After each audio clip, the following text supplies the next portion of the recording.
আসসালামু আলাইকুম। দেখেন ন্যাচারাল রেসিপি। এই যে সজনা পাতার ফুল দিয়ে আমরা একটা রেসিপি তৈরি করব। এই যে সজনা ফুলগুলো সুন্দর মতন ধুয়ে নিলাম। এর সাথে দিব মসুরির ডাল, পেঁয়াজ কুচি, মরিচ কুচি।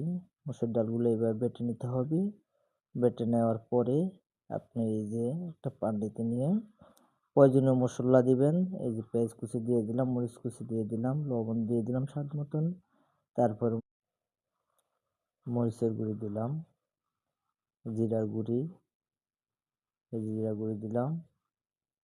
তারপরে এই যে আদা বাটা, রসুন বাটা, এই যে সজনার পাতার ফুলগুলো দিয়ে ভালো মতন মেখে নিতে হবে।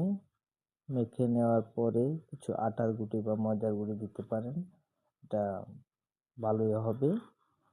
তারপরে এই যে সরিষার তেল, খাঁটি সরিষার তেলের উপরে এইভাবে দিয়ে, এই যে সরিষার তেলের উপরে এইভাবে ভাজবেন, অনেক মজাদার হবে। দেখছেন কি সুন্দর রং হয়েছে, কি সুন্দর কালার, দেখছেন অনেক সুন্দর রং হয়েছে, খেতে অনেক, দেখেন সেই স্বাদ, কি মজাদার, দেখছেন হেভি ইন্টারেস্ট।